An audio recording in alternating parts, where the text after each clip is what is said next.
Well, good morning, everybody, and thank you so much for tuning on in to our Valley News Now desk this morning. We've got a pretty beautiful day out there. Check out that sun shining. A little bit of a switch up of what we were looking at yesterday, huh?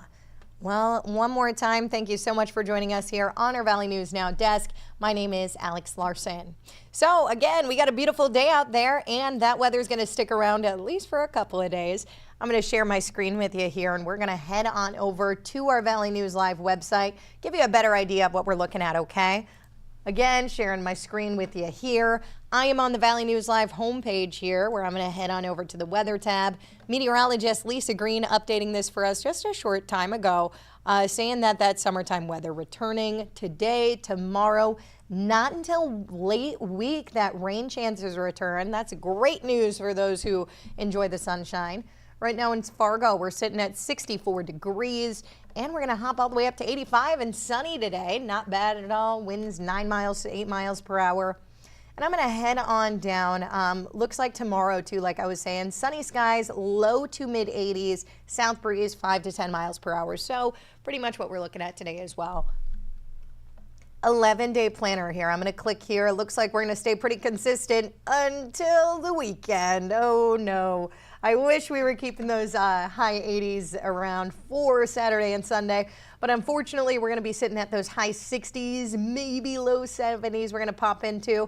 And then around that same time next week, 77 by Wednesday, Thursday, we're going to hop right back into that.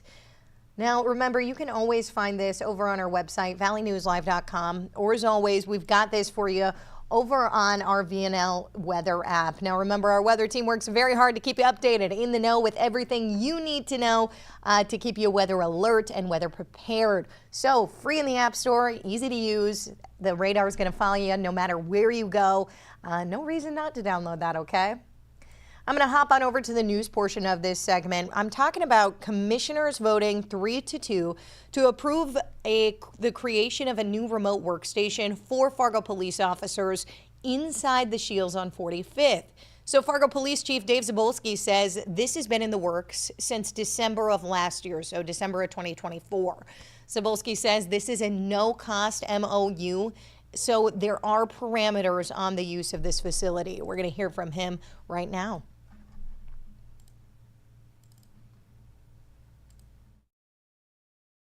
Shields approached us and offered up an area that they were going to be refurbishing, their store on 45th Street South, that they wanted to make available for our use, and they have done this in other communities in the United States.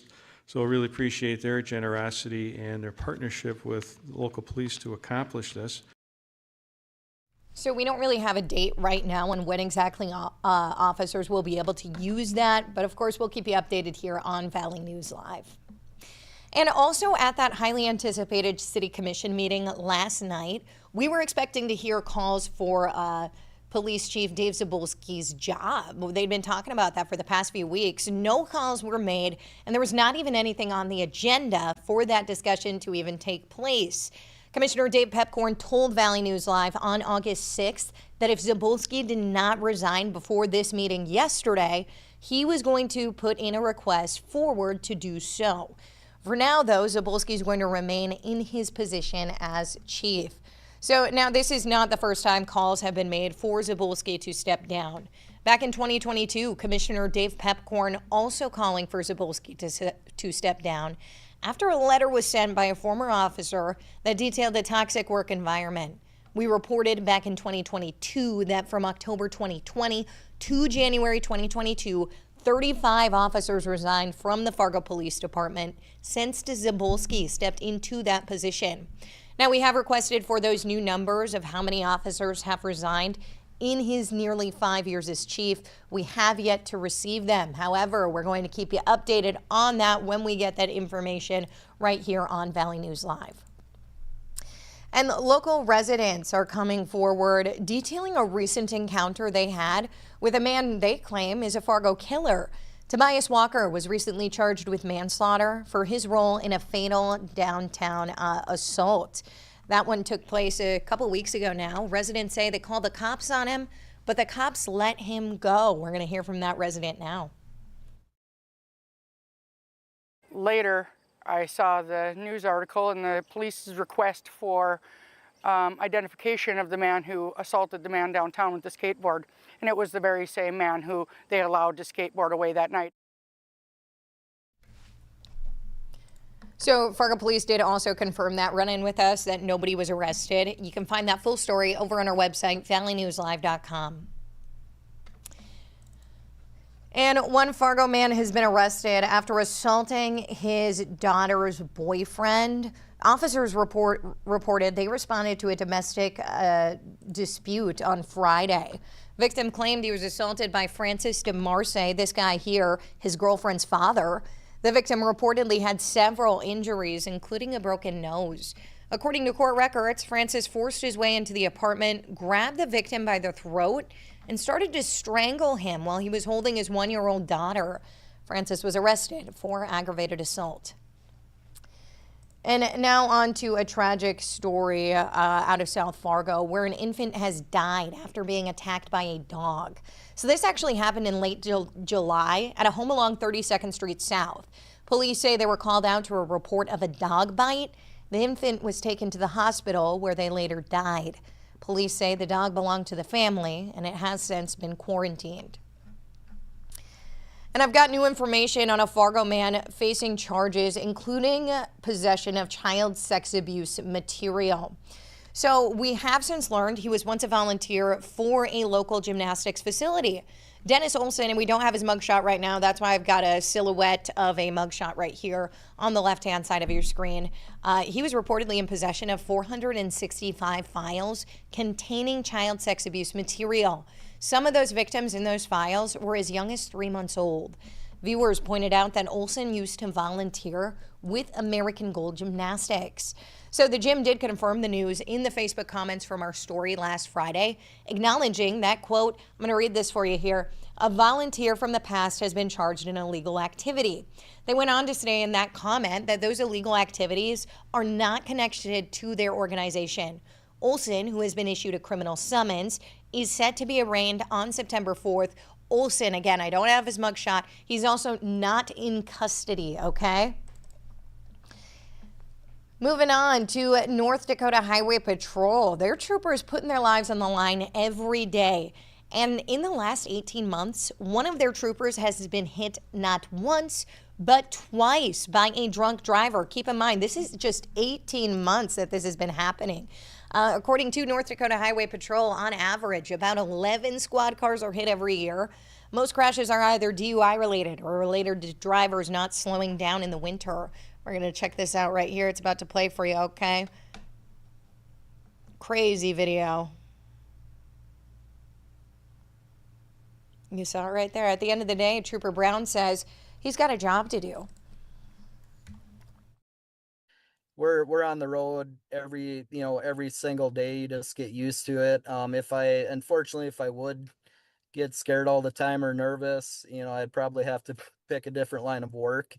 Thankfully it's something I really don't think of.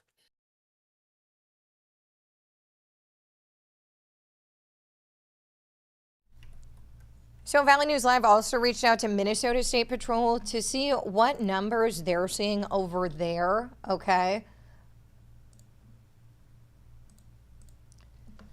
We reached out to Minnesota State Patrol, to see what kind of numbers they're seeing there. We also put in a data request for that. Sergeant Jesse Graybo did meet up with us and wants to remind people of the Ted Foss law. You take that into consideration. I mean, anytime you see a vehicle on the roadway with 2 or more lanes and going in the same direction, you need to move over. And if you can't move over because traffic is blocked, then you need to at least slow down. And that law has been put into place for, I believe about 25 years now after Trooper Ted Foss was killed. The law was actually named in his memory, in his honor, to hopefully educate and to provide that information to keep everybody safe along the roadways. So North Dakota also has a move over law as well.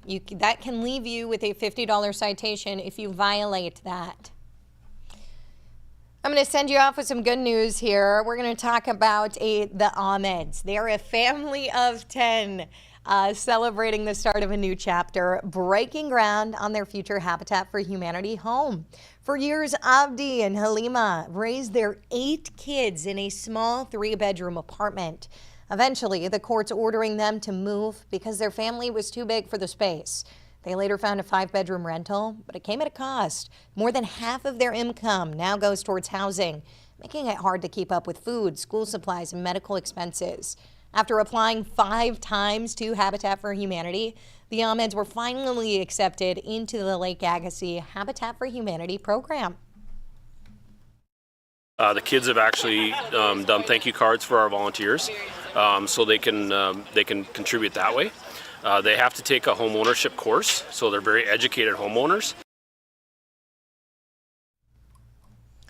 So in about a year, the Ahmed family hopes to move into their new home, turning persistence into a new beginning. How sweet is that? Congratulations to them.